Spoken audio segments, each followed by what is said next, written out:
RCA 3D, c'est donc une association qui a été créée en 2020 qui cherche à fédérer un maximum d'acteurs de la reality capture. Donc, ce qu'on entend par reality capture, effectivement, c'est les sociétés qui font du relevé, qui livrent des nuages de points, qui derrière éventuellement modélisent en 3D les résultats, essentiellement autour du bâtiment, mais on a aussi certains adhérents qui sont sur de l'objet et de la rétro-ingénierie d'objets. Voilà. Donc, sur le sondage, écoutez, tout le monde a répondu. On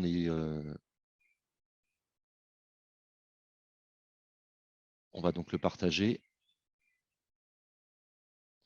Voilà, donc majoritairement sont donc présents autour du webinaire, donc plutôt des vendeurs de livrables. Voilà. Et ben écoutez, après cette introduction, ce que je vous propose, c'est de laisser la main à Raphaël Fillot, qui donc dirige la société Alta France et qui va vous présenter donc le premier sujet du webinaire autour du logiciel Reality Capture. Donc vas-y Raphaël, je coupe mon écran et je coupe mon son et à toi la main pour 15-20 minutes de présentation. Bonjour à toutes et à tous. Merci Eric de me donner la parole. Je vais donc vous présenter le logiciel Reality Capture pour allier lasergrammétrie et photogrammétrie afin d'avoir un nuage de points unique. Je suis Raphaël Fillot, créateur et gérant de l'entreprise Alta, basée à côté de Troyes, dans l'Aube. Mon cœur de métier, c'est la capture de la réalité, la numérisation et la modélisation de notre environnement. Donc, nous allons tout de suite commencer par la présentation du logiciel. Donc, pour ceux qui sont habitués au logiciel de reconstitution 3D, on retrouve le workflow habituel avec l'intégration des données, l'alignement pour obtenir le nuage de points et ensuite la reconstitution, maillage et texturage, coloration du modèle. Donc, on commence tout de suite avec l'assemblage photogrammétrique basé sur des photos prises par drone. Dans mon activité, j'utilise les deux techniques de lasergrammétrie et photogrammétrie, principalement le scanner laser terrestre pour tout ce qui est capture extérieure et intérieur bâtiment, et je joins l'appui du drone pour capturer toutes les parties en hauteur et invisibles du sol comme les toitures. Donc, la première chose à faire, c'est l'import des données. Donc, on retrouve…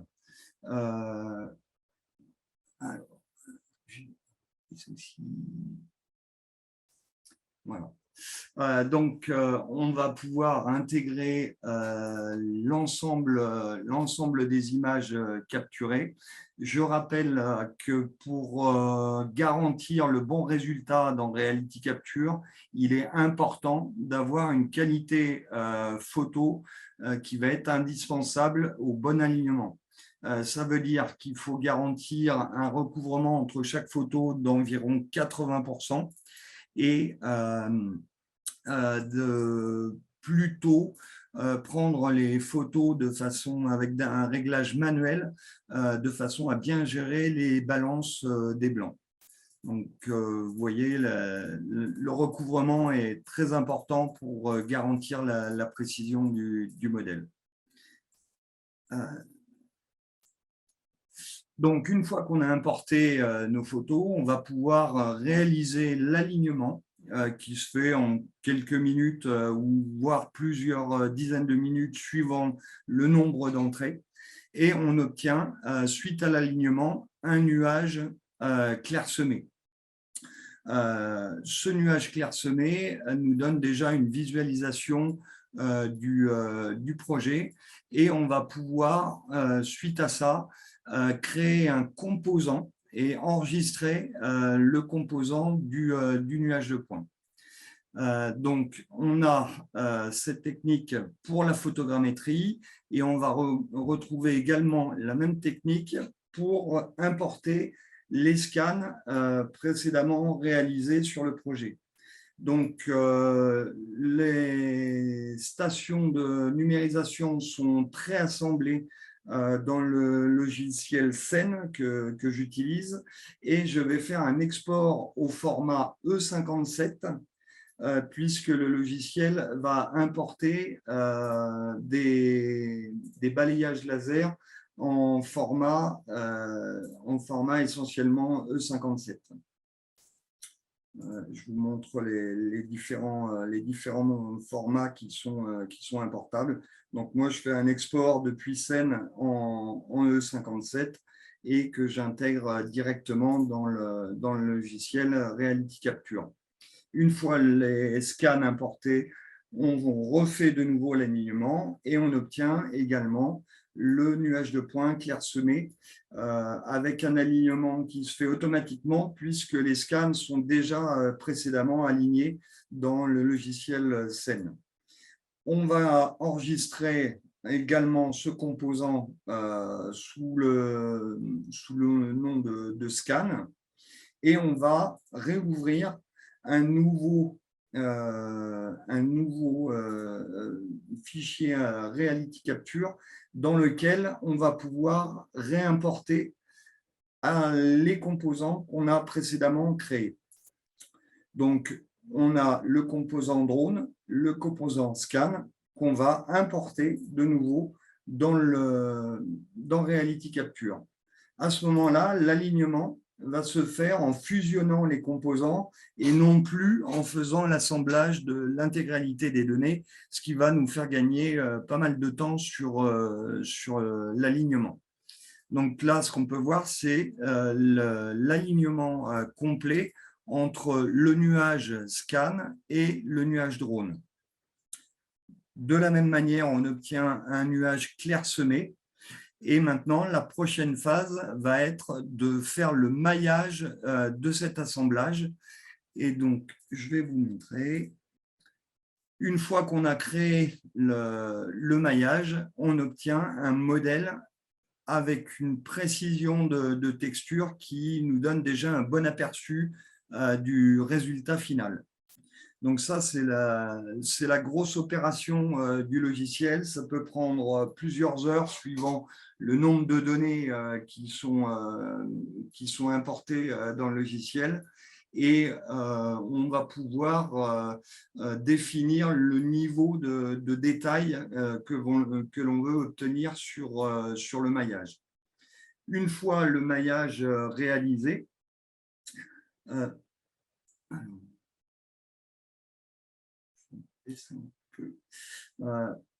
donc, on a réalisé le maillage et maintenant, on va importer sur ce maillage les couleurs et la texture des photos.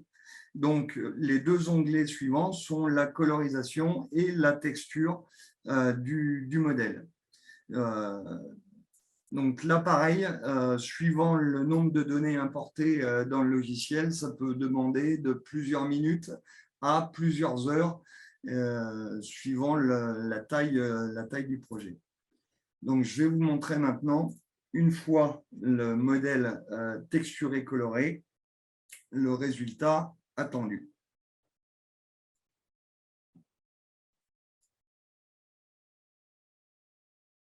Là, il est en train de travailler. Voilà.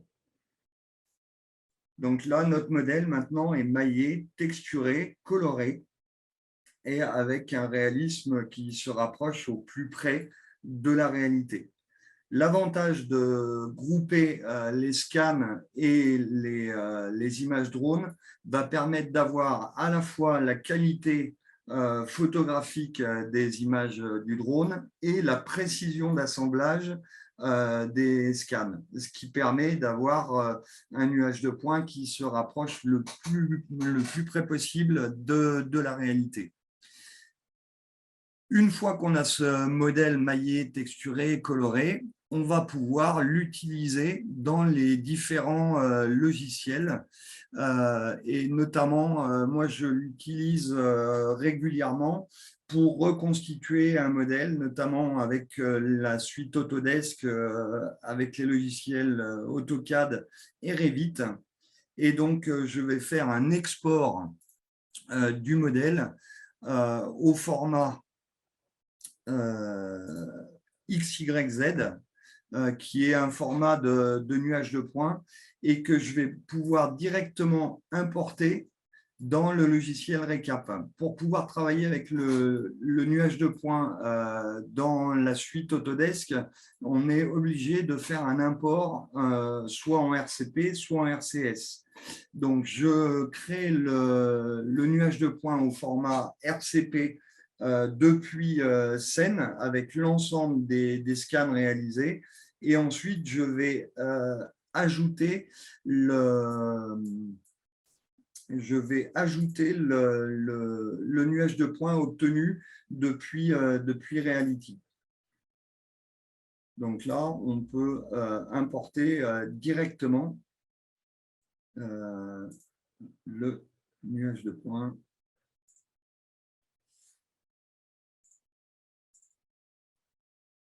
Le nuage de points qui est au format XYZ. Je ne vais pas le faire là parce que ça va demander un petit peu de temps. Par contre, j'ai perdu mon écran. Je me demande 2 secondes. J'ai un souci d'affichage sur mon PC. Suspendre. Voilà.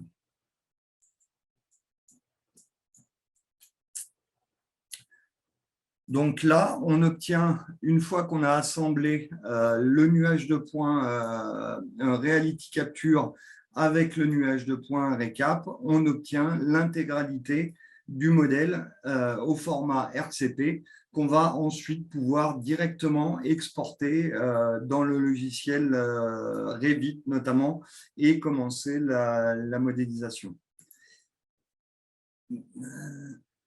Je suis désolé, j'ai un problème d'affichage sur mon PC. Je n'arrive pas à changer de fenêtre. Je vais arrêter le partage.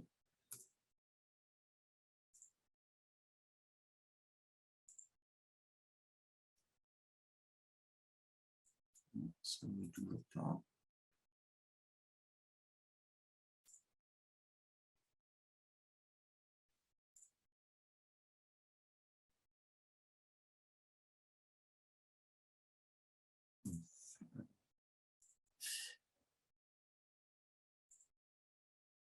Alors, une fois qu'on a créé notre modèle, on va pouvoir, par exemple, exporter des orthophotos, soit des façades, des toitures, et de la même façon, pouvoir les utiliser dans les logiciels, notamment dans AutoCAD.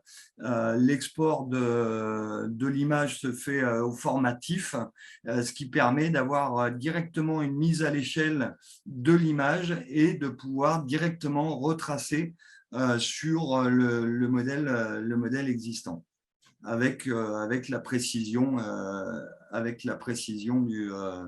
du modèle texturé issu de Reality Capture. On peut également en export alors là, en export, on a différents types d'exports possibles. Ça lag. Notamment en FBX, qui pourra être utilisé dans le logiciel 3ds Max et intégrer la capture de la réalité dans un projet où on va à la fois allier la réalité et le futur projet. Et ça, c'est vraiment un intérêt pour ceux qui travaillent sur la réalité augmentée. C'est vraiment un gros avantage. Voilà. Et dernier petit point, pour le côté commercial, il est également possible d'exporter, de créer une vidéo du modèle pour avoir une présentation qui soit assez sympa. Donc, je vous montre un projet là que j'ai monté en vidéo en quelques minutes et qui permet de bien visualiser le projet. Voilà un petit peu ce qu'on peut dire sur Reality Capture. C'est vraiment un logiciel qui est adapté à la capture de la réalité. Et chose non négligeable, il est d'accès libre et vous ne payez que les données d'entrée. C'est-à-dire que vous allez simplement payer par le nombre de photos et le nombre de scans intégrés.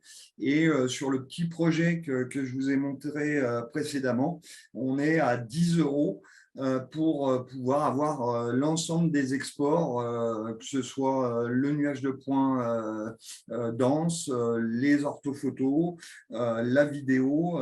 Donc, c'est vraiment très abordable. Et par rapport à certains logiciels de photogrammétrie, c'est vraiment une très bonne solution, quoi. Voilà un petit peu ce que je pouvais vous dire sur Reality Capture. Je reste à votre disposition si vous avez des questions. Et puis, je redonne la main à Eric pour la suite de la présentation.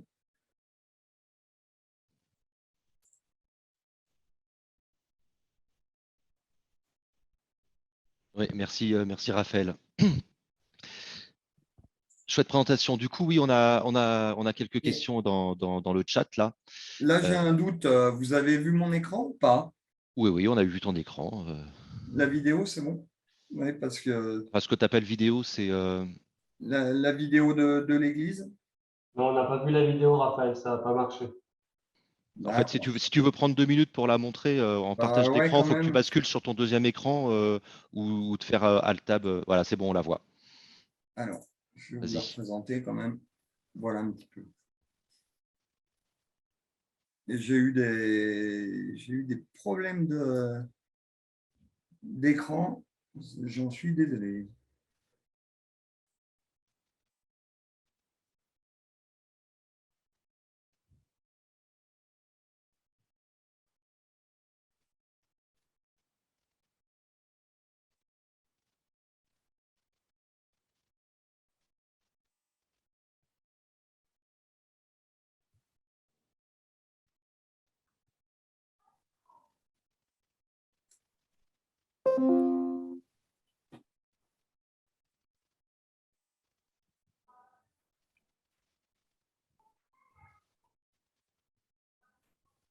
Donc là, on est sur un projet avec un assemblage de 3000 photos et une trentaine de scans pour l'église.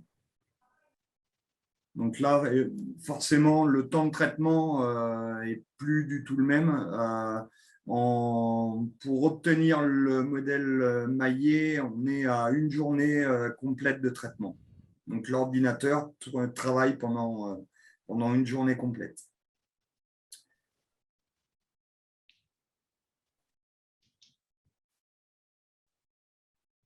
Voilà. Eric, Super. je te laisse la main. Eh ben, écoute, tu vas la reprendre très vite puisqu'il y a quelques questions dans le chat là. La première, c'est comment gérer la mise à l'échelle entre la photogrammétrie et la lasergrammétrie? Eh ben, c'est une très bonne question et c'est justement ce qui m'a amené à travailler avec Reality Capture. Le fait de pouvoir intégrer les scans nous garantit une mise à l'échelle. Euh, j'ai encore un problème. Je vois ton écran, Julien. Partager. Vous voyez mon écran? Oui. Donc, le scan va nous permettre justement de garantir cette mise à l'échelle entre la photogrammétrie et la lasergrammétrie. Et c'est pour ça que j'avais pris quelques cotes qu'on peut retrouver également dans le nuage de points et où on s'aperçoit qu'il y a une différence qui est de l'ordre de 5 mm entre les cotes prises sur le nuage de points dans Recap et le, le nuage de points dans Reality Capture. Et c'est vraiment ça le gros avantage, c'est de pouvoir garantir cette mise à l'échelle. Certains logiciels de photogrammétrie vont faire un très bon assemblage, mais si on ne fait pas intervenir un géomètre avec des cibles géoréférencées, on peut avoir des différences de l'ordre de 2-3 cm sans problème. Et c'est vraiment ça le gros plus du logiciel, c'est de joindre à la fois les scans et les photos. OK. Du coup, tu as répondu quasiment à la question d'après, qui était il y a besoin de points de contrôle manuel. Hop, pour lier le nuage du scan laser et celui des photos drones, où le logiciel les aligne facilement. Donc là, tu as parlé de la partie effectivement plus assemblage manuel, mais en automatique, Oui. du coup. Est-ce que tu as des choses à rajouter? Oui, alors là, ce que je vous ai présenté est vraiment un petit projet, hein. On est sur quelques photos avec 5 scans. L'assemblage se fait quasiment automatiquement. Pour la vidéo de l'église, par exemple, que je vous ai montré, où on est sur 3000 photos et une trentaine de scans, là, il est impératif de mettre des points de contrôle pour justement aider le logiciel à bien reconstituer le modèle et à garder la précision d'assemblage. Donc ça, c'est vraiment impératif sur des projets de moyenne ou de plus grosse importance d'aider le logiciel à reconnaître les différents points du modèle. Et pour ça, dans l'alignement, on va pouvoir ajouter des points de contrôle. Voilà. Et ces points de contrôle vont être basés sur les images. Et donc, il va falloir prendre un minimum de 3 images où on va retrouver le même point, définir des points caractéristiques et reproduire cette opération sur plusieurs points du modèle pour assurer l'assemblage. D'accord. Il y a une question donc du coup sur le nombre de stations scan et photos drone que tu avais prises pour l'exemple de l'Exis. Tu l'as dit pendant ta présentation, hein, tu as parlé, je crois, de 30 ou 40 stations de scan au sol et C'est de ça? 3000 photos, c'est ça? Oui, c'est ça. D'accord. Sur d'autres projets, tu as pu aller jusqu'à combien de positions de scan et de photos pour se Alors, rendre compte? pour être franc avec vous, l'Église a été le plus gros projet où j'ai dû assembler photogrammétrie et lasergrammétrie. Donc, j'ai déjà fait d'autres projets où là, je n'avais utilisé que la photogrammétrie et on était à 4000 photos. Mais là, ça a été le plus gros projet que j'ai pu assembler à la fois en scan et drone. D'accord, moi c'est bien, ça nous donne des ordres de grandeur de capacité déjà du logiciel. Oui, Il y a une autre question sur les points GPS, hein. Vous utilisez des GCP pour la photogrammétrie? oui. Oui, c'est un peu comme les points de contrôle. Effectivement, on peut mettre des cibles et se référer dessus pour améliorer l'assemblage sur des gros projets. Oui. L'idéal restant de mettre des cibles qui soient géoréférencées par un géomètre. Et là, on garantit également une précision du modèle avec l'atout du géomètre. D'accord. Bah, écoute, je te propose de rallumer ta cam, Raphaël. Euh, Parce que là, je n'étais pas en partage. D'écran, oui, mais de cam, non. D'accord. Voilà, histoire qu'on te voie un petit peu aussi. Oui. Alors, Moi, je viens de rallumer la mienne. voilà. Voilà. Bonjour, bonjour à tous. Voilà. Moi, j'espère avoir répondu à vos attentes. C'était une première pour moi. C'est la première fois que je présente un webinar. Donc c'était le baptême du feu. S'il y a eu des petits problèmes, je vous prie de m'en excuser. Et Non, voilà. comme un maestro. C'était Ouais. aux petits oignons, là. Aux petits oignons. Alors, Et puis, en plus, on a débugué la partie vidéo pour qu'on ait quand même le rendu à la fin. Donc, c'est super. Tu as pu tout montrer. d'accord. Voilà. Et puis, voilà. Puis dans le chat, on te dit merci, top, très pertinent, merci. Voilà. Donc, Bon. voilà. Soulagé, Raphaël. C'est bon, tu pourras revenir. Alors, avant de rendre la main, juste un petit mot sur l'association RCA 3D que je vous invite vraiment à rejoindre. Moi, je suis adhérent depuis quasiment le début et j'ai trouvé des réponses à mes questions.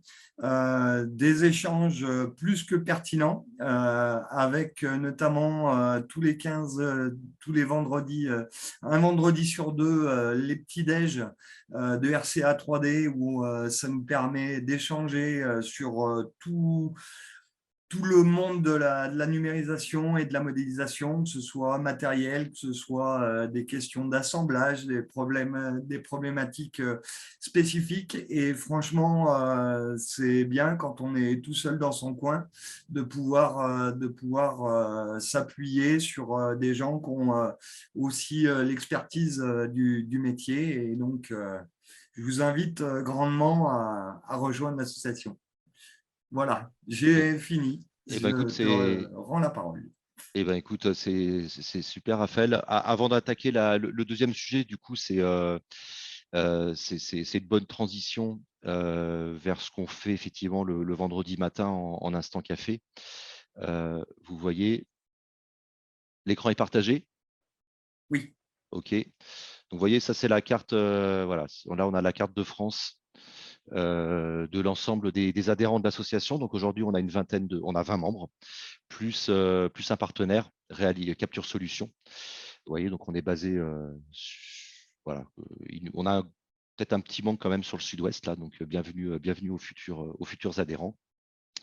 Et ce qu'on partage en instant café, vous voyez, on a la liste effectivement de tous les membres, les logiciels ou les équipements qu'on utilise ou qu'on a loués. Comme ça permet effectivement aux uns et aux autres de pouvoir questionner les autres membres sur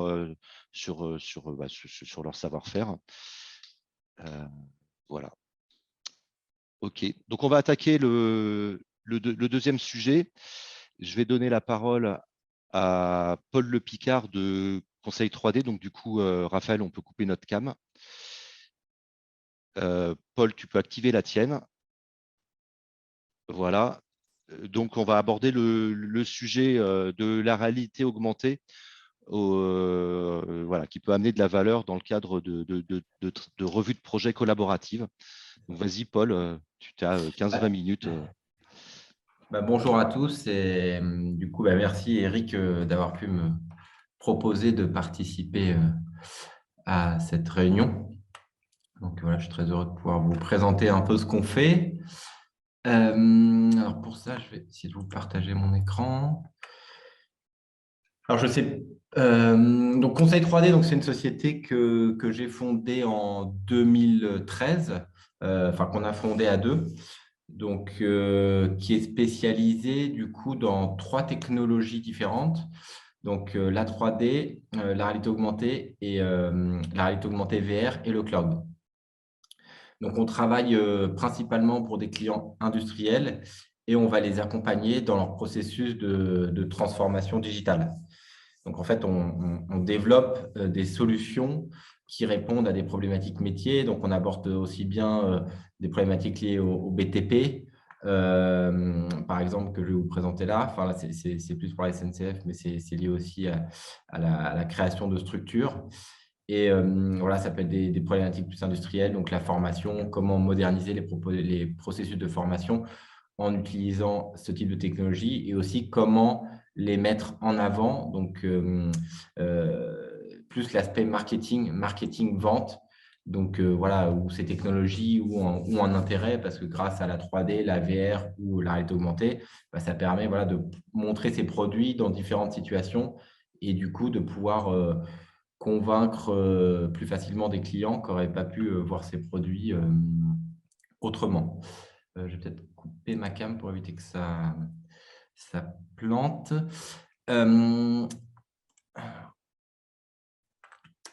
Est-ce qu'on peut changer de slide?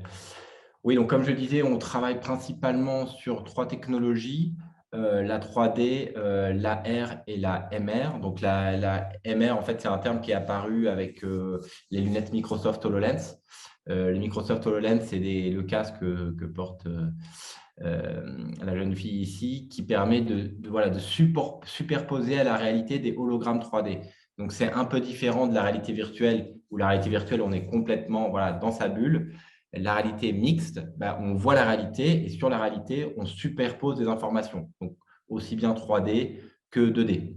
Donc, ce type de technologie, ça peut être utilisé pour des revues de conception collaborative, pour de l'assistance à la maintenance, ou par exemple un technicien qui est à 3000 km de moi, je vais pouvoir afficher dans son champ de vision des infos qui vont l'aider à réparer un équipement, ou pour de la formation où voilà, on superpose à un élément réel des modes opératoires 3D.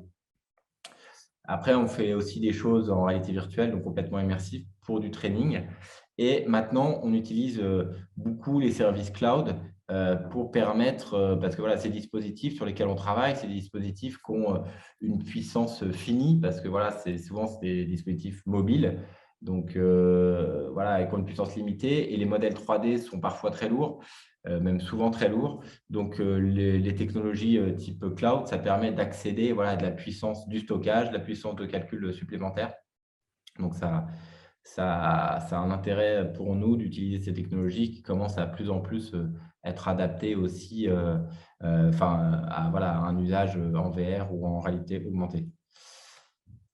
Alors, un cas d'usage que je voulais vous présenter aujourd'hui, donc c'était un projet qu'on réalise en ce moment pour la SNCF, donc qui cherchait un outil pour pouvoir faire des revues de conception collaborative. Donc, en fait, c'est quand ils conçoivent des nouvelles voies de chemin de fer. En fait, c'est des projets qui durent 1 an, 2 ans, voire plus. Et à différents échelons précis du projet, en fait, ils veulent pouvoir se réunir avec la maîtrise d'œuvre, la maîtrise d'ouvrage, les architectes, etc. et pouvoir visualiser la maquette pour comprendre voilà, s'il y a des erreurs de conception, par exemple, des choses à revoir par la suite. Parce que voilà, l'intérêt donc là, on est sur la technologie HoloLens, c'est qu'on peut voir les éléments à échelle réelle et on se rend plus compte du volume des choses parce qu'on les voit vraiment sous la forme d'hologramme que quand on est dans son logiciel BIM. Donc là, l'intérêt de ça, c'est que du coup, c'est des maquettes très, très lourdes, hein, c'est des tronçons de 5 km. Donc, du coup, qui pourraient nativement pas du tout être lus par un casque HoloLens qui a la puissance d'un smartphone. Donc, du coup, toutes les maquettes sont hébergées sur le cloud Microsoft Azure et en fait streamées en temps réel dans les lunettes. Donc, pour vous montrer une petite vidéo du projet. Voilà, donc l'intérêt de ce type de solution aussi, c'est que c'est collaboratif. Donc, on peut être plusieurs à interagir avec les modèles 3D. Et voilà, il y a vraiment, on peut vraiment manipuler la maquette, avoir des zooms, faire des rotations, des translations de la maquette. On peut aussi activer des animations parce que là, en plus, c'est une voie de chemin de fer assez critique qui traverse un golfe, une forêt. Donc, la SNCF, pour construire cette nouvelle voie de chemin de fer, est obligée de construire des ponts spéciaux pour les animaux, les personnes qui sont sur le golfe, etc. Donc, voilà, on peut lancer des animations 3D aussi qui permettent de donner des détails complémentaires. on peut lier à la maquette des points d'intérêt, par exemple, pour, en plus de la 3D, fournir de l'information supplémentaire, que ce soit des vidéos, des images, des PDF, ce genre de choses. Et voilà, donc sur la maquette, on peut vraiment voir tous les détails techniques du projet. Donc là, par exemple, les piliers de soubassement, voilà, c'est des détails techniques qui les intéressent pas mal de voir ce que ça représente. Donc, ils peuvent se baisser avec les lunettes, etc. Et vraiment, de manière très voilà, collaborative, commenter et vraiment identifier assez vite les problèmes qu'il peut y avoir et qui vont demander de retravailler la conception. Donc ça, c'est un projet pilote qui a été initié sur la ligne de chemin de fer T13, donc qui est lié du coup au Grand Paris, mais qui, voilà, la SNCF souhaite démocratiser ça pour d'autres types de lignes. Parce que là, nous, c'est un projet qu'on a commencé en 2021 et qui, voilà, qui se termine en septembre 2022, la partie conception de la nouvelle voie de chemin de fer. Et du coup, Microsoft Azure aussi permet une grande agilité, à savoir que quand la SNCF nous envoie une maquette, bah, très rapidement, en fait, il n'y a pas besoin de retraiter la maquette. C'est des fichiers BIM au format IFC. Et du coup, nous, on a juste besoin de la télécharger sur les serveurs Azure. Et en gros, quelques heures après, ils peuvent allumer leur HoloLens et retrouver la maquette dans le HoloLens. Donc, voilà, donc pour eux, ça permet vraiment une meilleure compréhension du projet et aussi de pouvoir évaluer l'impact dans le paysage urbain, donc de l'intégration de cette voie de chemin de fer, qui est, oui, ça, je n'ai pas signalé, qui est en plus d'une maquette IFC, on a aussi couplé ça avec des vues satellitaires du coup du site. Donc, ouais, on a fait un genre de combinaison de différentes informations pour pouvoir avoir aussi l'environnement qui n'était pas présent dans la maquette.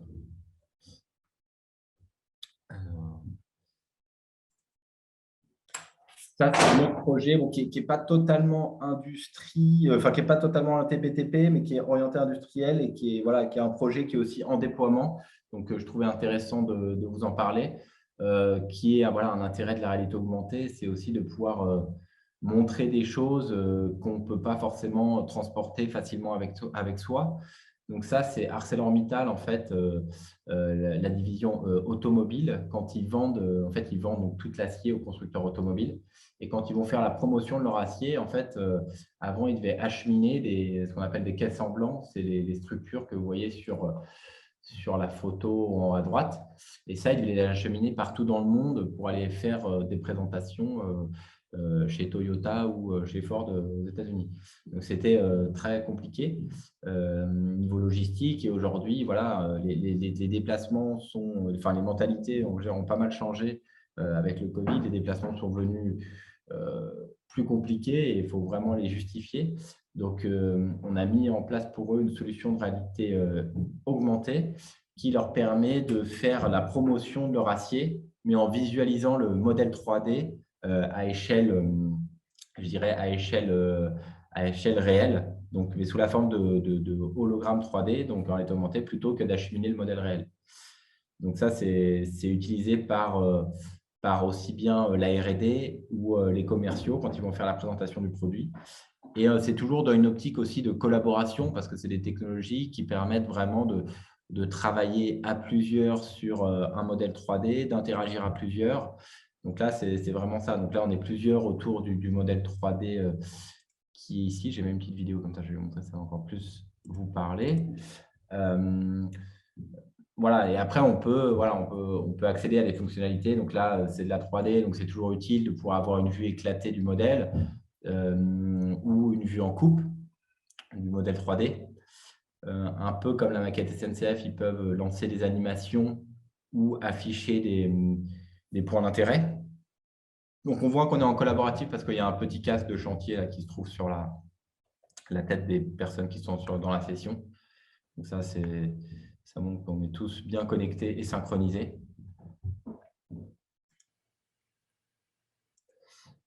Donc ça permet aussi une très grande souplesse et une forte réactivité parce qu'il va savoir que dès qu'ArcelorMittal lance un nouveau design, un nouveau produit, ils peuvent le diffuser très facilement, je dirais, partout dans le monde à tous ceux qui sont équipés soit d'un HoloLens ou d'une tablette. Et voilà, c'est beaucoup plus simple pour eux plutôt que d'acheminer des modèles physiques. Donc ça, c'est quelque chose qu'ils sont en train de déployer actuellement. Alors, je reviens à la présentation. Un dernier sujet dont je voulais vous parler, c'est le jumeau numérique. On travaille pas mal aussi du coup sur des jumeaux numériques dans notre industrie qui permettent aujourd'hui plein de choses et de pouvoir, notamment pour Framatome, de pouvoir simuler des interventions de maintenance ou des formations. Donc là, c'est dans les centrales nucléaires.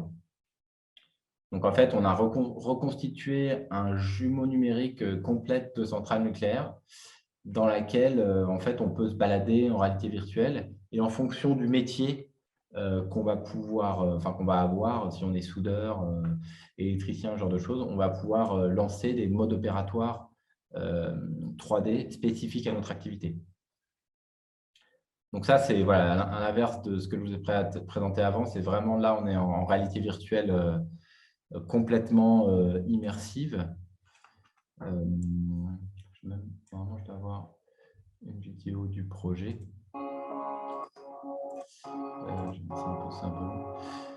Voilà. Bon, l'intérêt de la réalité virtuelle par rapport aussi à de la réalité augmentée, c'est quoi? Niveau immersion, on va bien sûr plus loin. On peut rajouter des effets sonores aussi, du son. On peut travailler beaucoup plus l'éclairage pour avoir une notion d'immersivité accrue. Et l'intérêt aussi de cette technologie, c'est pour tout ce qui est manipulation. Donc, on peut manipuler des équipements, ce qui permet de pouvoir s'entraîner à des procédures réelles, donc en sécurité, en réalité virtuelle. Donc ça,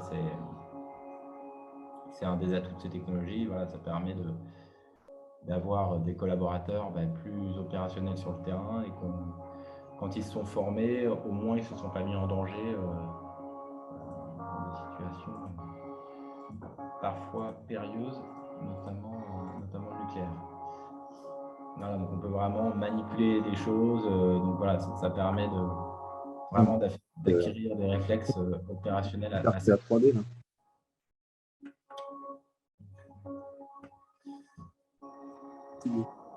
Ça, pour reconstituer ce jumeau numérique, là, on s'est beaucoup basé sur des fichiers CAO, parce que vous avez travaillé plus sur des fichiers CAO que des fichiers BIM. En fait, tous leurs fichiers de centrale sont des fichiers CATIA ou SolidWorks. Après, là, il y a quand même pas mal de travail. Nous, une partie de notre travail aussi, c'est l'habillage, l'interactivité, la création de textures, le réglage de l'éclairage. Il y a tout un côté artistique aussi qu'on essaye d'utiliser le plus possible et qui fait vraiment partie de notre expertise. Et en réalité virtuelle, c'est aussi sympa d'être dans un environnement le plus fidèle possible à la réalité. Voilà pour moi. Du coup, j'étais un petit peu plus rapide que prévu. Mais j'ai fait le tour des cas d'usage, en tout cas, que je voulais montrer aujourd'hui, Eric. Oui, écoute, c'est super, super clair, Paul. Tu peux réactiver ta cam pour qu'on profite de toi. J'ai un peu la crève aujourd'hui. Ah. Je risque de me moucher. Ouais, et puis tu sors d'un Covid il n'y a pas longtemps, il me semble. Ouais. Voilà. Non. Donc, écoute, tu utilises depuis quand tes solutions là, avec tes lunettes de réalité augmentée? On va dire que les lunettes HoloLens, elles sont disponibles. En fait, il y a eu les HoloLens 1 qui était un peu la version, on va dire, de démo de Microsoft qu'ils ont lancé sur le marché français. Je crois que c'était en 2018. Et en fait, les HoloLens 2, elles sont sorties, elles étaient disponibles en France fin 2019, 2020.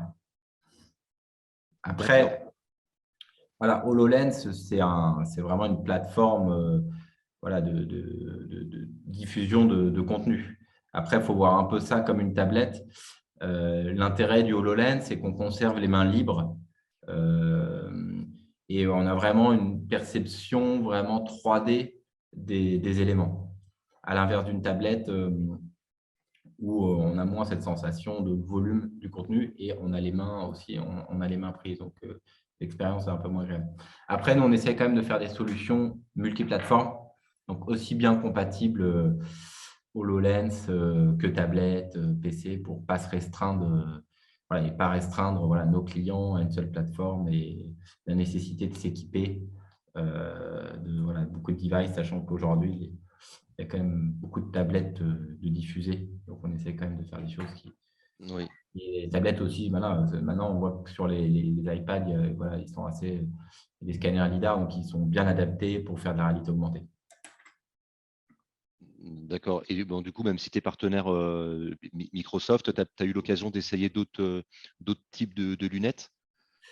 Oui, on essaye d'essayer quand il y a des choses qui sortent. Hein. Voilà, ce qu'il faut, c'est vraiment travailler sur la meilleure technologie par rapport aux besoins que va avoir nos clients. Là, il y a le casque Lynx. Je ne sais pas s'il y en a d'entre vous qui est un casque français de réalité mixte, qui est encore un peu en mode prototypage, mais qui va être lancé en juin, donc qui est assez encourageant. Je ne sais pas Oui. si Bah, vous avez du eu l'occasion de coup, tester. s'il y en a certains qui veulent lever la main dans leur chat pour partager leur expérience sur le Lynx, ils peuvent. Moi, je sais que je l'ai vu au salon Virtuality Ouais. il y a 2 semaines à Paris. Ce qui m'a gêné, c'est le fait que la batterie soit en fait derrière la tête, la batterie d'alimentation du casque. Ouais. Je me suis dit, en tant qu'utilisateur personnel, on peut effectivement gérer ce risque effectivement d'avoir une batterie derrière la tête. Par contre, le problème qui peut se passer, c'est que si on invite des clients, des prospects à faire des réunions collaboratives et qu'un jour il y a un souci sur un des casques, voilà, quid de la responsabilité, des responsabilités engagées. Voilà. Donc, s'ils Non, arrivent à sortir une solution avec la batterie déportée, à mon avis, ça sera quand même. c'est vrai qu'il y a les deux tendances. Soit ils mettent tout dans le casque au niveau de la tête, ou soit ils mettent un boîtier déporté qu'on met à la ceinture. Avec Microsoft, c'est un peu la même chose. Hein, c'est la batterie et aussi déportée derrière la tête. Enfin, la batterie est, je pense, une partie du CPU, GPU. Après, ouais, je ne sais pas, je n'ai pas eu vent de soucis ou voilà, de gros problèmes techniques. On sent, quand on a un usage prolongé, on sent pas au niveau derrière la tête, mais devant la tête, on peut sentir qu'on fait tourner le processeur. On sent que ça chauffe un peu, mais après, ça reste, Ouais. ça reste supportable. Mais, D'accord. Ouais. Ça marche. Ouais, du coup, on a deux questions dans le chat ouais. là. Donc, la première, c'est est-ce que le monde professionnel voit encore la réalité augmentée et la réalité virtuelle comme quelque chose d'un peu gadget ou ça a bien évolué? On va dire que il y a différents types de clients. Voilà, il y a des clients aussi qui s'y mettent assez récemment, donc ils n'ont pas forcément la maturité, je dirais, pour vraiment comprendre tout le potentiel de ces technologies. Après, aujourd'hui, il y a des industriels qui vraiment déploient, comme je disais, le cas d'usage ArcelorMittal, ils déploient vraiment ces technologies. Ils ont quand même investi beaucoup. Voilà, il y a des industriels qui Chronotrucks, qui est aussi vraiment en phase de déploiement de ces technologies. Enfin, là, je parle vraiment de la réalité augmentée, parce que la réalité virtuelle, je dirais que c'est arrivé quand même un peu avant. Donc, du coup, c'est un peu plus mature, on va dire.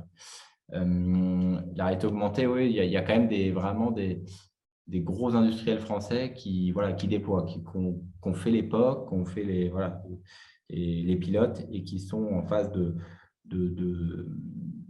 déploiement. Après, je dirais on est quand même dans une phase encore d'évangélisation, d'acculturation, de prototypage, ce genre de choses. Hein. C'est clair qu'il y a encore du chemin à faire pour que que ça soit déployé massivement. Mais en tout cas, c'est plutôt en bonne voie. Et il y a maintenant aussi pas mal d'intégration. Nous, on est aussi partenaire PTC qui propose une suite logicielle qui permet d'être d'un peu plus agile dans la création de contenu en réalité augmentée, donc qui peut avoir un intérêt dans le cas de l'industrialisation de la technologie. D'accord. Claire, on me dit, c'est pas clair. On verra dans le chat. C'est le juge de paix. Deuxième question, quand un collaborateur manipule la maquette, est-ce que la maquette bouge également pour les autres collaborateurs? Oui. L'intérêt, c'est ça, c'est que, en fait, après, il peut y avoir différents modes, mais l'intérêt, c'est qu'on est vraiment synchronisé. C'est-à-dire que quand il y en a un qui déplace la maquette, ça se répercute chez les autres. Et l'idée de ça aussi, c'est qu'il y a souvent un présentateur qui a un peu plus de contrôle que les autres, parce que après, ceux qui participent à la visualisation, ils n'ont pas forcément déjà besoin d'avoir toutes les fonctionnalités. Donc, du coup, on leur restreint un peu certaines fonctionnalités. Mais en tout cas, les fonctionnalités type on manipule la maquette, ça se répercute chez tout le monde pour aussi que tout le monde ait, quand on pointe avec le laser qui sort du doigt sur le lens, quand on pointe le laser vers une partie du modèle 3D, il faut que vraiment tous les participants ils puissent avoir la même visualisation, le même point de vue. D'accord. Yannick, en tout cas, qui avait posé la première question, a trouvé ta réponse très claire, donc c'est bon. La troisième, quel est l'élément déclencheur pour en arriver à faire de la réalité mixte ou virtuelle, ou comment le client en arrive à cette solution, à demander cette solution? Après, il y a différents. Bon, après, ça tout dépend des cas d'usage, aussi, parce que en réalité augmentée, il y a tellement de cas d'usage qu'après, chaque problématique peut être un peu différente.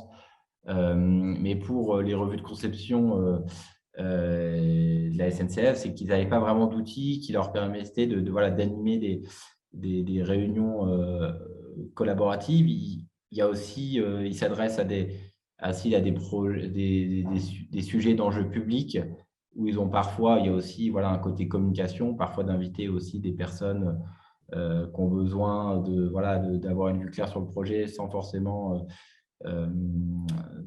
ouvrir un Revit ou ce genre de choses. Donc, ça permet ça aussi.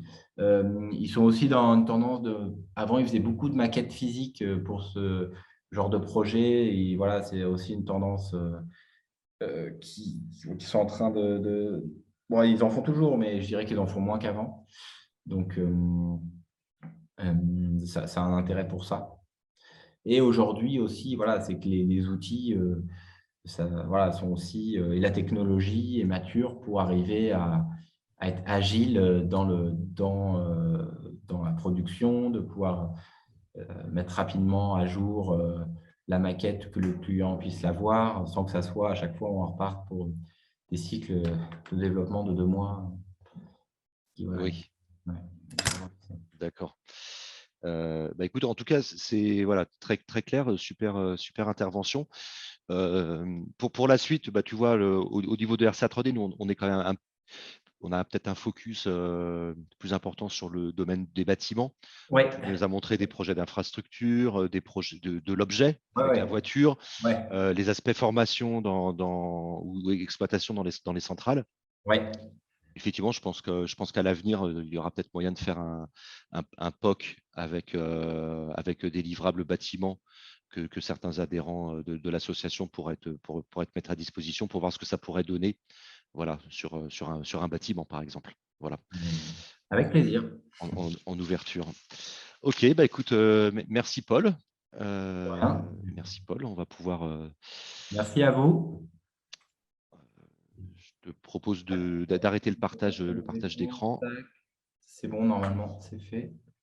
Et puis, en tant que secrétaire de l'association RCA 3D, en marge du BIMworld, on va organiser une petite soirée là, le 5 avril. Ah oui? Oui.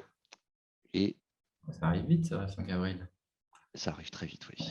Et du coup, voilà, on a une question avec un sondage qui part. Voilà, donc RCA 3D organisera une soirée en marge du BIM World le mardi 5 avril à 10 minutes à pied du salon à partir de 19 h.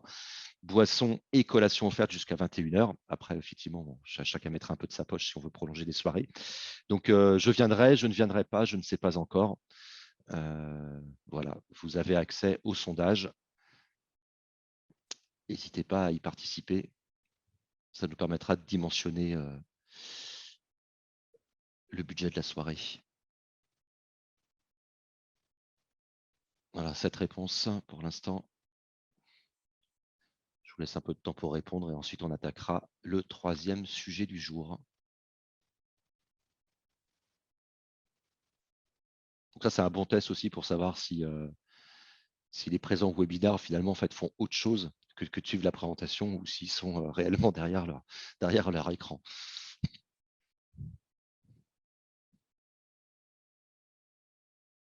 En tout cas, pour l'instant, on a 5 participants. 1 non, 2 je ne sais pas encore. Et un certain nombre qui n'ont pas répondu. Donc on va écouter, on va clore le sondage pour ne pas perdre trop de temps sur cette partie du webinaire. Hop, allez, sondage clos. Voilà. Donc là, je propose à Didier, du coup, de réactiver ton micro et ta cam. Et ta cam aussi pour qu'on puisse faire connaissance. Vous ne pouvez pas démarrer votre vidéo. Demander à démarrer la vidéo, ça je Démarrer ma vidéo. Voilà. Voilà, donc bonjour Didier, bonjour Thierry d'Alliance du Bâtiment. Bonjour Eric, bonjour à tous. Bonjour. Voilà, donc on va attaquer le troisième sujet du jour, qui est en fait comment enrichir des maquettes IFC issues des modélisations 3D sur Revit ou autre. Donc une fois qu'on a des maquettes IFC, comment on fait pour les enrichir? Et Alliance du Bâtiment, du coup, a un format Open DTHX dont ils vont vous présenter voilà, un petit peu tous les tenants et aboutissants. Donc écoute, je ferme ma cam et mon micro et vous avez une vingtaine de minutes pour présenter votre sujet. À tout à l'heure. On va partager l'écran.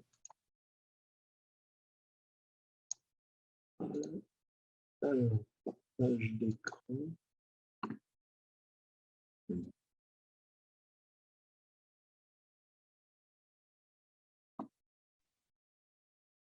Donc c'est bon, on est bien sur votre écran. À tout à l'heure. Parfait, très bien. Donc, on va se mettre en mode présentation. Vous voyez bien le bon écran parce que quelquefois on a des surprises. C'est bien le grand écran. Très bien, donc Alliance du Bâtiment. Il y a Thierry.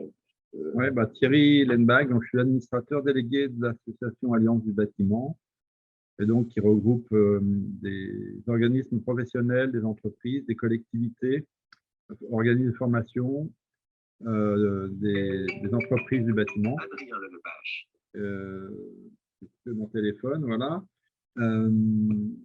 Et donc, on porte le format OpenDTHX qui permet de faire de l'enrichissement d'objets au sein des maquettes BIM de manière transparente, sans avoir besoin de logiciels particuliers. Donc, ça permet à tous les acteurs de la filière de participer à un processus collaboratif facilement. Voilà. Donc, Didier Balaguet, donc, je suis PDG d'Adbim, la société en fait qui a créé le format et qui l'a concédé en fait à l'association Alliance du Bâtiment qui s'est constituée début 2021. Voilà. Par ailleurs, je suis administrateur de Fédération Sinob Rhône-Alpes et de Sinob Numérique, syndicat de l'ingénierie, du conseil et du numérique, membre de la commission de normalisation AFNOR PPBIM, propriété produit pour le BIM, expert à l'action 3 du plan BIM 2022. Alors, on va...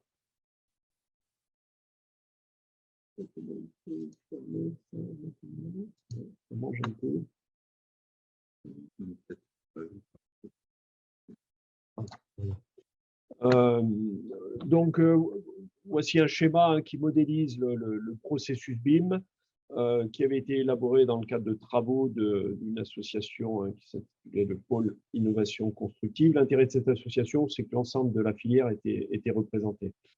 Le processus de conception, construction d'un ouvrage répond en fait au principe d'ingénierie système, notion de cycle en V, où finalement on traite dans un premier temps des exigences macro et on affine à l'avancement du projet ces exigences pour arriver en phase de réalisation avec des éléments complètement déterminés pour pouvoir construire, assembler et délivrer un ouvrage au maître d'ouvrage. Ce processus, finalement, nécessite l'enrichissement des objets à l'avancement du projet. Le niveau d'information sur les objets va évoluer au fur et à mesure qu'on réalisera les différentes études, les différents travaux sur l'ouvrage. Alors, ce principe d'ingénierie système est bien entendu en totale compatibilité avec la loi MOP sur la maîtrise d'ouvrage public. Un des principes d'ingénierie système, et je dirais que c'est une règle relativement générale, quelle que soit la qualité d'un système, si on introduit une donnée de mauvaise qualité, on ne peut en ressortir qu'un résultat de mauvaise qualité. On intitule le GIGO Garbage In, Garbage Out. Je pense que personne ne me contredira sur cette évidence, mais il se trouve que notre processus BIM aujourd'hui remplit un certain nombre de conditions pour faire du GIGO. La filière constructive rassemble des acteurs très différents qui utilisent des logiciels qui vont être différents en fonction de leur métier. On n'achète pas le logiciel sur le projet, on achète bien le logiciel ou les logiciels qu'on utilise par rapport à son organisation, par rapport à ses besoins. Et donc, forcément, dans un contexte de généralisation du BIM, on va retrouver autour de la table différents outils métiers. Ces outils sont alimentés avec des données structurées dans des formats natifs. En informatique, quand on décrit un même objet de différentes manières, malheureusement, la créativité humaine fait que chacun aura sa manière de décrire et on sera amené finalement à avoir une donnée de mauvaise qualité parce qu'elle est redondante et qu'elle peut être sous différentes formes. Et le principe du GIGO est finalement reproduit dans ce contexte-là. Par ailleurs, la possibilité d'enrichir l'information et de la capitaliser tout au long du projet est également mise à rude épreuve avec finalement cette introduction de données dans des formats natifs par logiciel métier, puisqu'on est plutôt dans une logique de substitution qu'une logique d'enrichissement. L'OpenDTHX, donc, qui est porté par Alliance du bâtiment, a vocation à normaliser la donnée d'entrée dans les logiciels métiers, justement pour se mettre dans des conditions non plus de GIGO, mais de SICO, Collaboration In, Quality Out, avoir un langage commun pour décrire les objets qu'on manipule dans les différentes applications.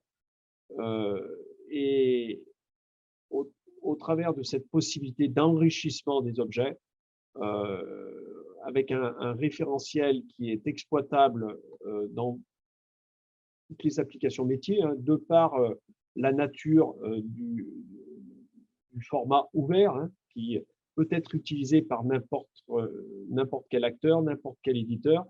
On a donc de cette manière la possibilité d'introduire de la donnée dans n'importe quelle application. Alors, je vais passer la parole à Thierry sur justement les outils que propose Alliance du bâtiment.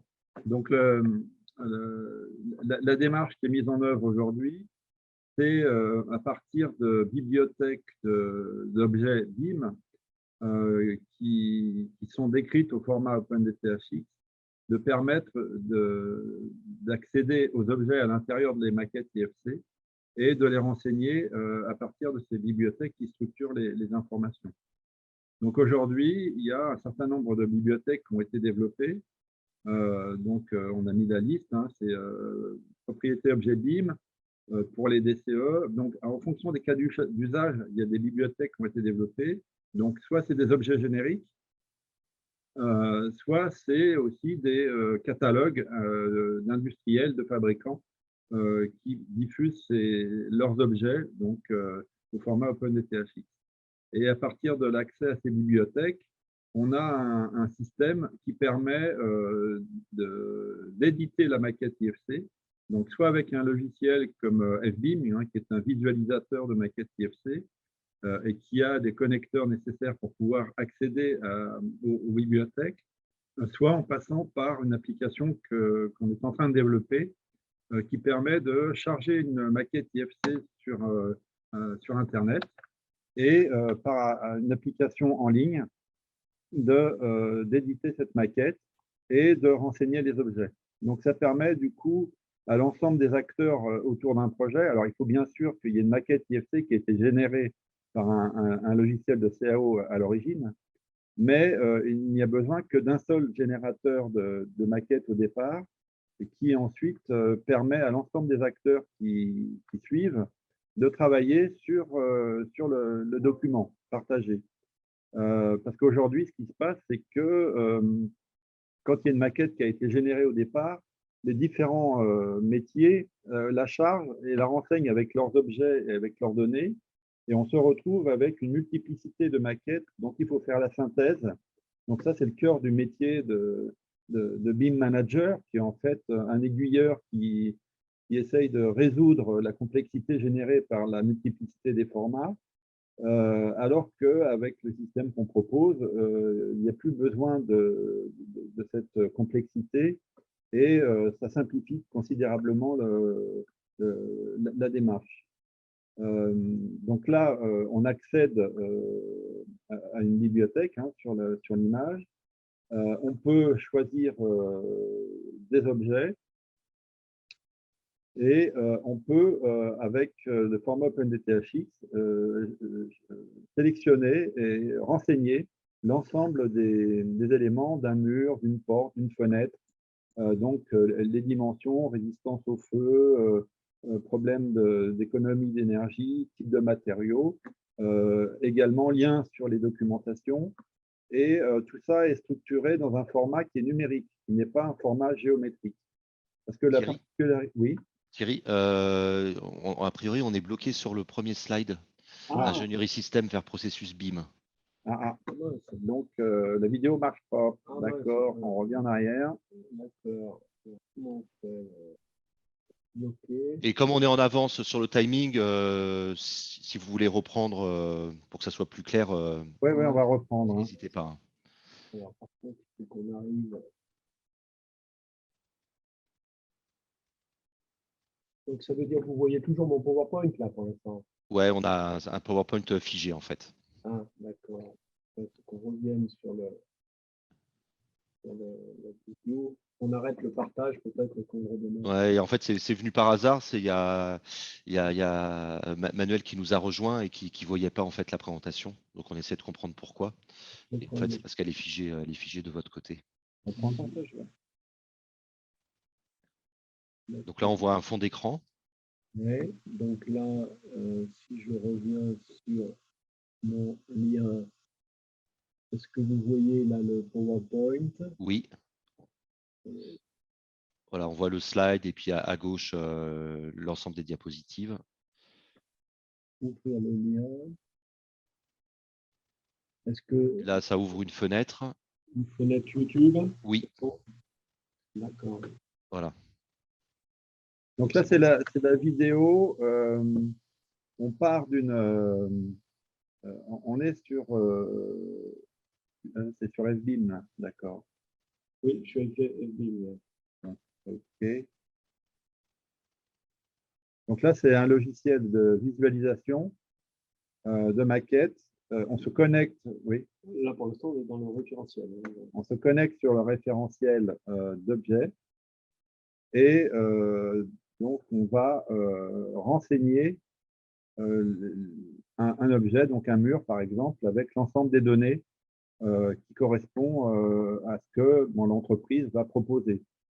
Donc ça peut permettre de renseigner un appel d'offres, une consultation, mais au fur et à mesure du projet, ça peut aller jusqu'à la spécification précise de ce qui va être fait en réalisation et ce qui va être fait sur le chantier. Parfois, sur le chantier, par rapport à ce qui était prévu, bon, peut-être qu'un artisan ou une entreprise n'a pas forcément l'élément par son fournisseur et va peut-être faire une variante.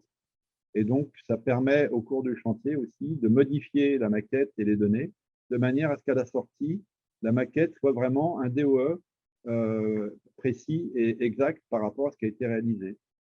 Les données en format OpenSDHX sont des formats numériques et non pas géométriques, ce qui fait que les poids des fichiers des objets sont beaucoup plus légers que ce que produit Revit, par exemple, qui génère des objets au format géométrique, qui renseigne aussi également des propriétés.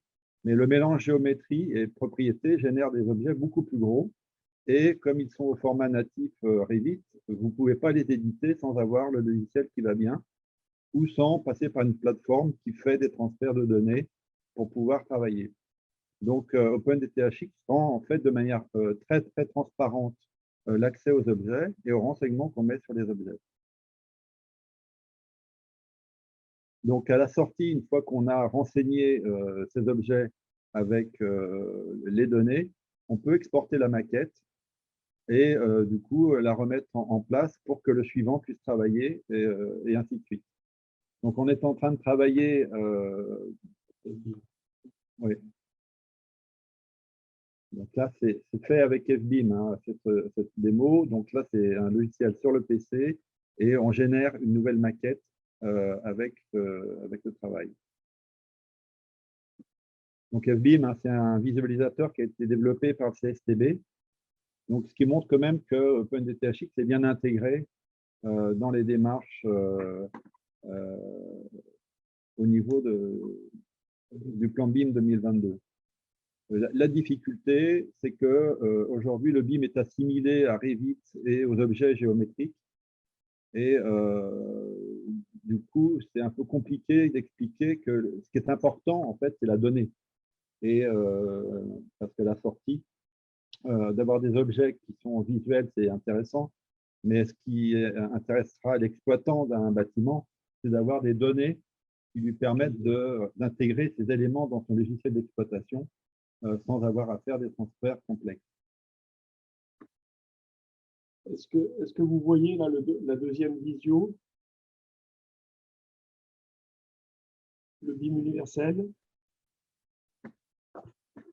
Oui. Ouais. Eric? Oui, on la voit. Donc là, en fait, on est sur Internet et donc on n'est plus sur un PC avec un logiciel résident, hein, on est en ligne. Donc n'importe qui a l'accès peut télécharger une maquette, la visualiser, l'éditer, regarder les propriétés, les différents éléments de structure, prendre des mesures, faire des coupes, des plans, exporter des plans. Donc, c'est vraiment un outil qui permet d'extraire toutes les données d'un projet et ensuite se connecter à une bibliothèque pour pouvoir, par exemple, là, on va travailler sur les fenêtres. Donc, on a sélectionné une fenêtre sur la maquette et on va aller chercher dans une bibliothèque, ça peut être une bibliothèque d'industriel ou une générique, et saisir les propriétés des éléments qu'on va proposer ou qu'on a déjà installés, de manière à enrichir en fait l'objet, donc sans le modifier, hein, en l'enrichissant simplement avec les données numériques. Là, c'est une démo à partir de POBIM, hein, donc 300 objets génériques avec 3200 propriétés qui avait été développé dans le cadre du plan national du PTNB en 2015 et 2010, enfin, fini en 2018. Donc là, c'est très facile. Hein, et l'intérêt, c'est que n'importe quel artisan qui n'a pas de formation BIM complexe, etc., avec une formation en 2 jours, peut être capable de faire du BIM en collaborant avec d'autres partenaires à partir du moment où le maître d'ouvrage ou l'architecte aura généré la maquette pour pouvoir la mettre à disposition. Donc avec cette solution-là qu'on appelle BIM-Psycho, hein, et qui, donc l'association des bibliothèques au format OpenDTHX et BIM-Psycho, on appelle ça le BIM universel, parce qu'il est accessible unilatéralement, sans difficulté. Et ensuite, on réenregistre la maquette une fois qu'elle a été enrichie. Alors, on travaille également avec des plateformes de manière à ce qu'on puisse collaborer sur des plateformes et avoir comment dire, un suivi de l'évolution des maquettes, hein, pour que les responsabilités de chacun des intervenants puissent être établies au fur et à mesure du travail, bien entendu.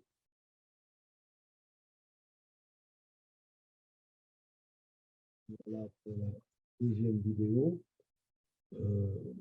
Donc là, ça nous a permis, je dirais, de voir un petit peu par quel procédé on peut enrichir une maquette. Donc, c'est très complémentaire finalement aux activités que vous réalisez, qui consistent à faire, entre autres, hein, l'acquisition de l'existant géométrique, si associé à un référentiel, soit qui serait par exemple la traduction de la charte BIM d'un maître d'ouvrage ou un référentiel d'objets génériques tels que ceux qu'on vous a présentés brièvement, la POBIM pour un cas d'usage plutôt DCE, il y a vu qu'il y avait FEDEN par exemple pour les ouvrages industriels ou tertiaires à vocation exploitation maintenance. Eh bien, en trouvant le bon référentiel, on peut finalement intégrer une donnée de qualité dans la maquette, hein, la maquette qui est en fait une base de données, et qualité au sens interopérabilité du terme, c'est-à-dire qu'on maîtrise le contenu de cette maquette et on saura exploiter cette base de données dans une application différente de celle qui aura permis de produire cette base de données. Voilà, donc on a terminé notre présentation et on reste bien entendu à votre écoute s'il y a des questions. Alors, un dernier mot, c'est une question de philosophie. Hein. On est dans une logique de format ouvert qui permet la participation de tous, comme un langage commun pour pouvoir travailler collectivement. Et donc, c'est en opposition aux stratégies des éditeurs qui ont des formats propriétaires et qui, par exemple, Autodesk, pour ne pas le nommer, peut devenir un acteur qui est comme Google, qui va devenir le seul acteur qui va pouvoir s'approprier l'ensemble de l'information de la construction et utiliser les données qu'il maîtrise pour pouvoir faire de l'intelligence artificielle et puis avoir une position dominante, quasiment de monopole sur le marché de la construction. Sachant que le marché de la construction et du bâtiment, avec ses extensions, hein, tout ce qui est banque, services, assurance, etc., c'est quand même 25% du PIB.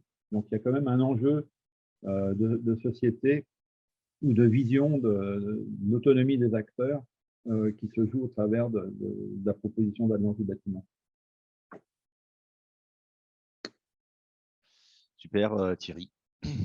Super clair. Du coup, en promouvant le BIM libre, ouvert, universel pour tous, là, les prochains challenges d'Alliance du bâtiment, vous pouvez nous en dire deux, trois mots?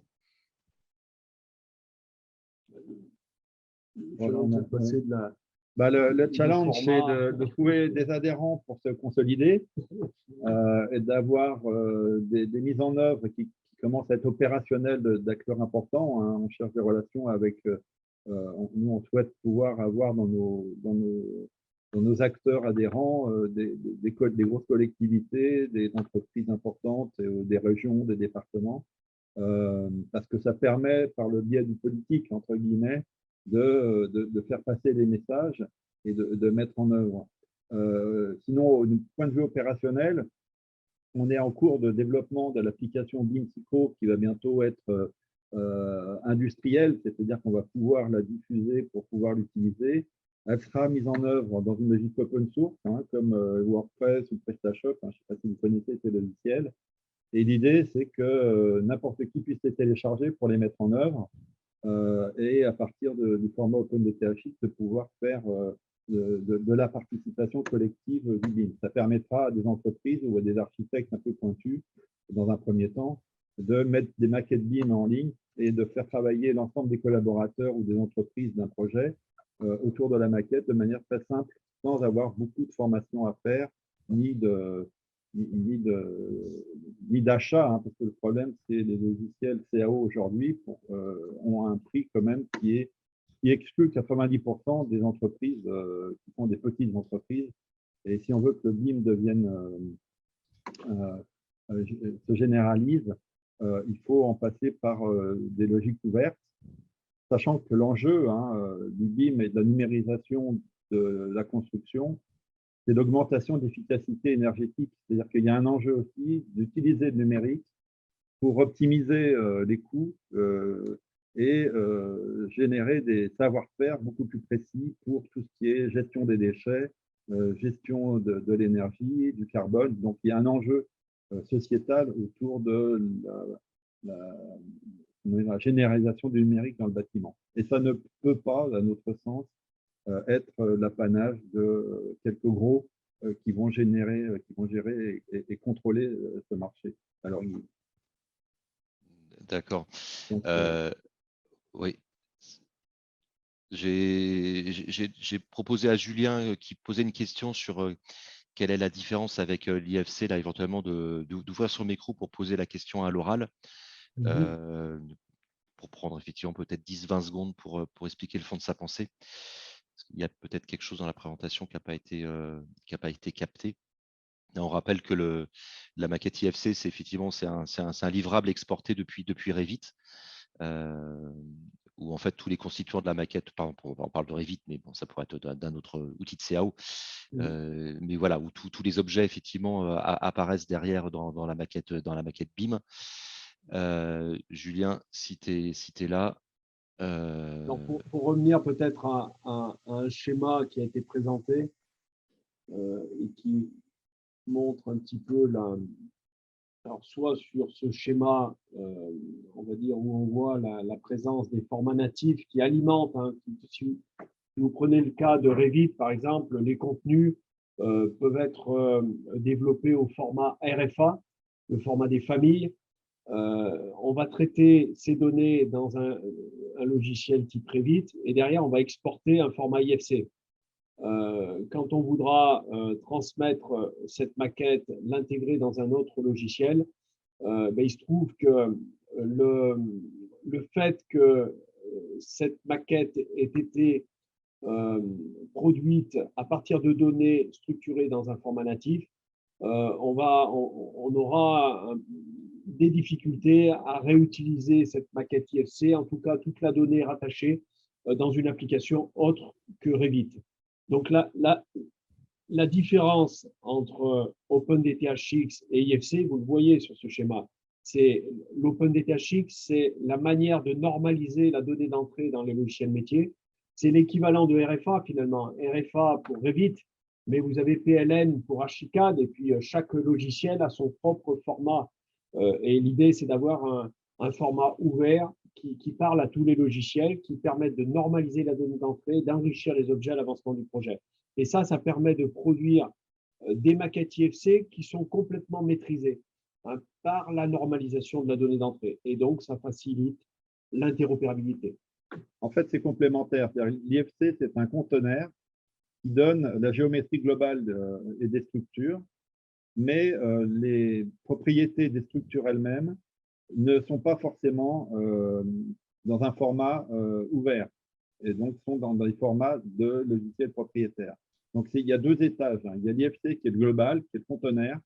Le conteneur qui décrit le bâtiment. Et puis, il y a les propriétés attachées à chaque objet qui sont hétérogènes aujourd'hui. Et donc, on propose simplement d'homogénéiser les données. Et donc, on peut très bien greffer d'OpenDTHX sur des objets faits par Revit. Bien sûr. Ça fonctionne très bien. Et du coup, les logiciels de CAE peuvent générer des IFC et après, on peut travailler sur des IFC de manière complètement ouverte. Bon, bah, ça a été la question, ça a répondu à ma question, c'est bon. Ouais. Voilà, l'idée, c'est d'avoir un référentiel externe et neutre et que le logiciel en soi ne soit pas le référentiel, en fait. Parce qu'on est obligé, dans un processus de conception, réalisation, de construction, d'avoir différents logiciels et différents référentiels est incompatible avec la notion de langage commun et de facilité d'échange et de fluidité d'échange.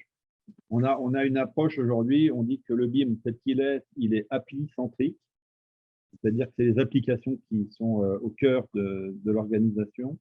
Et on a une approche qui est data-centrique, qui est fait que la donnée elle-même est au cœur de l'organisation et qu'elle doit être ouverte et partagée. Et accessible dans tout type d'application. C'est le propre du langage, hein. Aujourd'hui, on se comprend bien parce qu'on parle tous la même langue, en l'occurrence le français. Les ordinateurs, pour qu'ils puissent échanger, ils ont exactement les mêmes problématiques. On parle de langage avec un vocabulaire commun. Les référentiels produisent le vocabulaire, en quelque sorte, et il faut une grammaire associée, parce qu'on ne parle pas qu'avec des mots et des définitions, on parle avec des phrases. Donc, il faut une grammaire associée qui, finalement, définit l'ordre des mots dans la phrase et donne du sens aux phrases. Et ça, c'est la vocation d'OpenDTHX. La difficulté à laquelle on est confronté, c'est que le BIM, aujourd'hui, il est sous l'égide de grands éditeurs très, très puissants. Quand on veut faire du BIM, on fait du Revit. Ça demande des formations lourdes et complexes. Et quand on explique au modeler BIM, au BIM manager, qu'on a cette approche-là, ça fait une mise en cause, en fait, d'un acquis. Changer de point de vue, c'est toujours douloureux.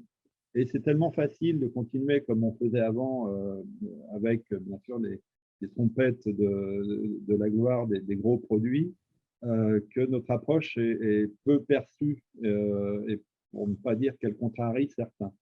Notre approche, si elle fonctionne bien, elle élimine la moitié du boulot des BIM managers dans le travail qui est celui qui est de défaire les nœuds de la complexité, qui est en fait un boulot inutile quelque part.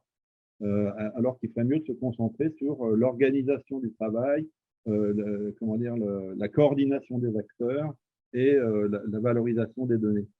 Donc, c'est une mutation de ce métier qui est déjà un métier en cours d'émergence, à laquelle on propose un changement de périmètre et d'approche. Donc, c'est un petit peu compliqué de faire la promotion et d'expliquer notre approche. Par contre, l'enjeu, c'est de passer de, on va dire, 5% de part de marché à 100% pour la numérisation de la filière. Aujourd'hui, quand vous vous adressez à un artisan, il y en a très peu qui aujourd'hui sont opérants dans un processus BIM. Là, selon le processus BIM Psycho, c'est leur permettre de pouvoir exercer leur métier tout en numérisant les processus. Claire, ça marche. Écoutez, merci. Du coup, je voudrais juste rebondir sur ce que vous avez dit. Vous parliez de géants des éditions de logiciels. Comment vous arrivez face à eux à faire développer ce projet-là et votre produit du coup? En fait, on applique le droit à l'interopérabilité. Il faut savoir que l'interopérabilité est un droit et donc personne ne peut s'opposer à ce droit. Donc, on développe aujourd'hui des plugins qui permettent justement de mettre en œuvre le processus BIM Psycho dans des logiciels tels que Revit ou Archicad, même si les éditeurs ne sont pas moteurs. C'est-à-dire qu'aujourd'hui, on porte le projet et demain, quand finalement tout le monde aura admis que la Terre n'est pas plate, mais qu'elle est, elle est bien sphérique, eh bien, ce sera naturel finalement que chaque logiciel parle un langage commun. Ouais. Sachant qu'aujourd'hui, c'est vrai que l'approche des architectes, elle est dans le voir, c'est-à-dire que les logiciels de CAO, ils montrent des objets, ils font du beau, et on pense que le BIM est surtout de la com aujourd'hui. C'est beaucoup de la communication et du faire voir, alors que l'intérêt du BIM en lui-même, c'est vraiment le traitement numérique. Et c'est l'utilisation de la donnée pour faire de l'intelligence artificielle et d'utiliser pleinement la puissance du numérique pour la construction. Alors qu'aujourd'hui, il reste soit l'apanage de très gros projets, parce qu'il y a beaucoup d'argent, Notre-Dame et compagnie, soit simplement une logique de on fait le projet, on le montre au client, il peut voir son projet en 3D, etc. On fait mumuse. Mais après, les partenaires avec lesquels on est en œuvre, hein, les entreprises ou les exploitants, ils disent tous avoir essayé et il y en a beaucoup qui ont laissé tomber parce que c'était beaucoup trop compliqué. Donc, on reprend le chantier derrière et quand on leur explique l'approche donnée, du coup, ils comprennent la logique de faire une approche data en s'appuyant sur la maquette IFC qui n'est plus alors qu'un bidon, hein, qu'un conteneur de données et non pas qui est ce n'est plus le centre de la démarche, mais c'est un objet qui porte une démarche collaborative et qui va au-delà. D'accord. Bah, écoutez, on arrive à l'heure, là, 19h39. Si quelqu'un souhaite que je lui ouvre le micro pour poser une question en direct, manifestez-vous. Sinon, bah, écoutez, on va passer au dernier sondage de la soirée.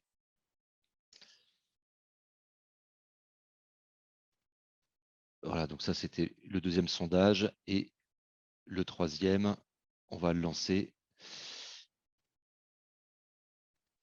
Voilà. Donc, bon, je sais qu'il y a quelques adhérents de l'association là parmi vous, mais voilà, êtes-vous prêts à rejoindre l'association RCA 3D? Oui, dans le mois qui vient.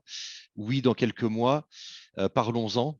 Je vais vous envoyer un mail sur info@rca3d.org. Non, et je ne sais pas. Voilà. En tout cas, j'espère qu'on aura participé à évangéliser, démocratiser le milieu de la reality capture. Voilà, qu'on vous aura intéressé avec ces trois sujets-là, qui j'espère que ça vous amènera de la valeur dans votre quotidien, que ça vous permettra éventuellement de résoudre certaines de vos problématiques aussi. Voilà. Donc, résultat du sondage. Voilà, on a donc une réponse oui dans quelques mois, 3 parlons-en. Donc, écoutez, vous êtes les bienvenus. Au niveau du bureau de l'ASSO, hein, que ce soit Julien, Raphaël, là, qui était présent au webinaire, on se fera un plaisir de vous rappeler. Voilà. Écoutez, c'est temps pour. Je vais partager juste voilà, le slide de la cartographie des membres de l'ASSO pour finir. Voilà, pour finir là-dessus. Voilà. Écoutez, donc Didier et Thierry, là, merci pour votre présentation. Merci à Paul pour sa présentation. Merci à Raphaël pour sa présentation. Merci à Julien pour son intervention. Et puis, écoutez, je vous donne rendez-vous au prochain webinaire de RCA 3D, normalement le trimestre prochain. Et puis d'ici là, on aura peut-être l'occasion de se croiser au BIM World les 5 et 6 avril. Voilà. Merci à tous. Bonne soirée, bon appétit. Merci, bonne soirée. Au revoir. Au revoir.